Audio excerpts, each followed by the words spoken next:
बस्ती बासिंदा पूर्व सरकार पाइथिले जागार प्रमाणपत्र किंतु सरकार परिवर्तन हेबा परे प्रमाणपत्र पाइथिबा लोकंकु कुहाଯାଇଛି जागा खाली करिया पय।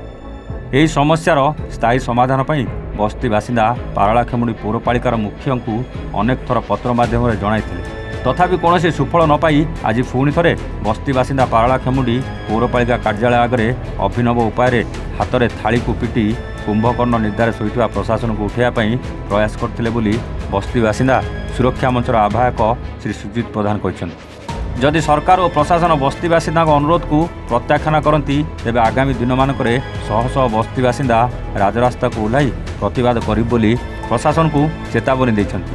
अपरपटे पारलाखेमुंडी पौर परिषद दायित्व थिबा अधिकारी तदंत पर अतिशीघ्र कार्यानुष्ठान कराजिबा नै गणमाध्यम आगे कहते। तेबे देखा बाकी रहा प्रशासन उक्त समस्या समाधान करुछन्ति ना पुणी बस्ती बासिंदा को राजरास्ता ओह्लाइबा बाध्य करछन्ति। आवाहक पारलाखेमुंडी सुजित प्रधान आज्ञा देखु आज्ञा पूर्व सरकार थिबा समय रे हमकु भूमि योग्यता प्रमाण पत्र खंडे खंडे देइथिले। आम पाखे से प्रमाण पत्र अछि किंतु प्रमाण पत्र जहाँ लिखा अछि जे जो माने बस्ती बासिंदा अछंती सेमानकु भूमि अधिकार दिया जिवो किंतु वर्तमान पर्यंत भूमि अधिकार प्रमाण पत्र मिली नाही। आम दीर्घ वर्ष हेलानी दौड़ुछु किंतु आ पर किछि पदक्षेप निया जाउ नाही। तेणु चलित वर्ष 2025 रे आमे 24/1/2025 तारिख एवं 13/2/2025 दुई दिन दुईटी दाबी पत्र आमे सेमानकु प्रदान करथिलु, तथापि सेमाने कोनोसी प्रकार उद्घाटन करि नाहंती, कोनोसी प्रकार हस्तक्षेप करि नाहंती, आम सहित विचार भी किछि करि नाहंती। जहा लागुची सेमाने हमर देइथिबा दाबी पत्र को पढी मध्ये नाहंती, कारण आमे अनुभव करछु सेमाने कुंभकर्ण निद्रा सही पडिछंती। तेणु सेमानकु चेई उठिबा पई सेमानकु निद्रा भांगिबा पई आज आमे एई पौर परिषद सम्मुख रे थाली पिटिकी सेमानकु निद्रा भांगिबार चेष्टा करी आंदोलन करूछु। जदि हमर एई दाबी पूर्ण करी जदि बस्ती बासिंदा को पट्टा न जगै दिया जाए ताहले आसंता दिन रे एई आंदोलन बड़ धरणर रूप नब एवं राजरास्ता ओह्लैब एवं अनशन करी आम अनशन मध्ये चेतावनी आमे दउछु। आम अनशन करिया पई हम पछेबु नै।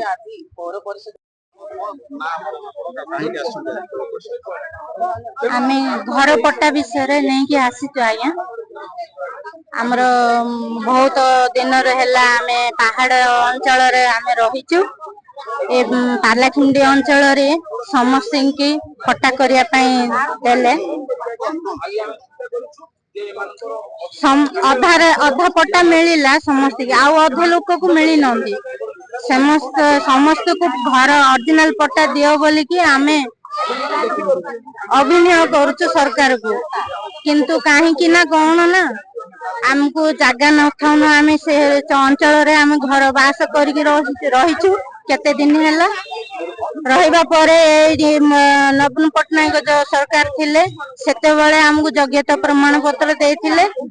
आउ मोदी आसिला सिना मोदी सरकार तो हम किछि पाई पारनु एबे जाई जोडी हो कि पिला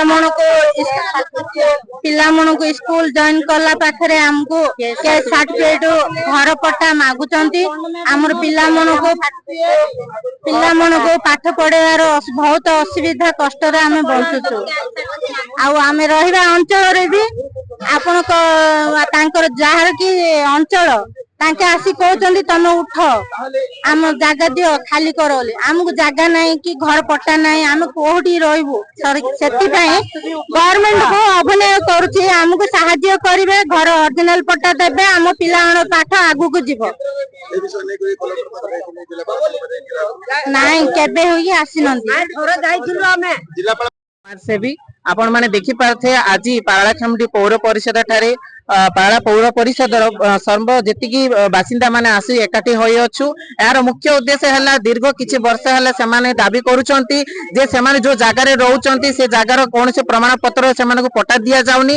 एहा ए समस्या लिखित आकार रे जिलापाल को दिया हेछि एवं जेतिकी मंत्री माने विधायक माने आछंती सेमाने सेमाने को मते जणा हेछि। सेमानकर दृष्टि रे ए जिंस अछि किंतु एते सब रिक्वेस्ट हला बाद सत्वे सेमानकर समस्या समाधान हे पारुनी। सेमाने ए समस्या रे बहुत सम्मुखीन होउचंती। କରୁଛନ୍ତି ଯେତିକି ଜାଗା ପଟ୍ଟା ଜାଗାରେ ରହୁଛନ୍ତି ଅନ୍ୟ ପ୍ରାଇଭେଟ ଲ୍ୟାଣ୍ଡ ମାନେ ସେମାନେ ଯୋଉ ଜାଗାକୁ ଅକୁପାଇ କରୁଛନ୍ତି ଯୋ ଦ୍ୱାରା ସେମାନଙ୍କୁ ରହିବାର ସମସ୍ୟା ହଉଛି ଏବଂ ପରିବାରରେ ସେମାନଙ୍କର ସ୍ୱାସ୍ଥ୍ୟ କ୍ଷେତ୍ରରେ ଯେତେବେଳେ ସେମାନେ ଯାଉଛନ୍ତି ପଟ୍ଟା ମାଗୁଛନ୍ତି କିମ୍ବା ଶିକ୍ଷା କ୍ଷେତ୍ରରେ ମଧ୍ୟ ସେମାନେ ପିଲାମାନଙ୍କ ପାଇଁ ପଟ୍ଟା ପ୍ରୁଫ ମାଗୁଛନ୍ତି ଯଦି ଆମେ ସରକାର ପଟ୍ଟା ପ୍ରୁଫ ନ ଦେଲେ ସେମାନେ କଣ ପ୍ରୁଫ କରିବେ ସେମାନେ ବସ୍ତି ବାସିନ୍ଦା କେମିତି ହେଲେ ସେମାନଙ୍କୁ ଯେତେବେଳେ ଭୋଟ ପାଇଁ ବୋଲି ମାଗୁଛନ୍ତି ପ୍ରତ୍ୟେକ ବିଧାୟକ ଆସୁଛନ୍ତି ଏମପି ଆସୁଛନ୍ତି ଅଧିକାରୀ ମାନେ ଭୋଟ ମାଗିବା ପାଇଁ ଯାଉଛନ୍ତି କିନ୍ତୁ ସେମାନଙ୍କର ସମସ୍ୟା ସେମାନେ ଦେଖି ପାରୁନାହାନ୍ତି ଅଣଦେଖା କରୁଛନ୍ତି ସେମାନଙ୍କର ଏ ସମସ୍ୟାକୁ ଅଣଦେଖା କରିବା ଯୋଗୁଁ ଆଜି ଏ ରାଜରାସ୍ତାରେ ସେମାନେ ପୌର ପରିଷଦ ଠାରେ ଆନ୍ଦୋଳନ କରିବା ପାଇଁ ଏକାଠି ହୋଇଅଛୁ ଯଦି ଏ ସମସ୍ୟା ଦାବି ପୂରଣ ଯଦି ନ ହଉଛି ସମସ୍ୟା ସମାଧାନ ନ ହଉଛି ଆସନ୍ତା ଦିନ ମାନଙ୍କରେ ରାଜରାସ୍ତାରେ ପୁଣି ଆଉଥରେ ଆନ୍ଦୋଳନ ଜାରି ହବ ବିକ୍ଷୋଭ ପ୍ରଦର୍ଶନ ହବ ଧନ୍ୟବାଦ ଦେଖନ୍ତୁ ସାଧାରଣତଃ ଯେତେ ଆମେ ବାଇଟ୍ସ ଦେବା କିମ୍ବା ଚିଲେଇବା କେହି ବି ଧ୍ୟାନ ଦଉନାହାନ୍ତି ଏହା ଏକ ଚିହ୍ନଟ ଯେମିତି ଥାଳି ବାଜେଇଲେ ଯେମିତି ସମସ୍ତଙ୍କର ଧ୍ୟାନ ଆମ ପାଖକୁ ଆସିବ ସେ ଉଦ୍ଦେଶ୍ୟରେ ଥାଳି ଧରିକି ଗୋଟେ କାଠ ଧରିକି ଆମେ ସମସ୍ତଙ୍କର ଧ୍ୟାନକୁ ଆମ ଆଡେ ଲଗେଇବା ପାଇଁ ବୋଲି ଏ ଉଦ୍ଦେଶ୍ୟରେ ଆମେ ଥାଳି ଧରିକି ସରକାରଙ୍କୁ ପୌର ପରିଷଦ ଜଣାଇବା ପାଇଁ ଆମେ ଆସିଅଛୁ ଏହି ନିବେଦନ ସେମାନେ ଯେମିତି କାର୍ଯ୍ୟରିତ କରିବେ ଏହା ଆମର ଦାବି ରହିଲା ଧନ୍ୟବାଦ ଗଜପତିରୁ ଅଲିନ ପାଣିଙ୍କ ରିପୋର୍ଟ A1 ଓଡ଼ିଶା।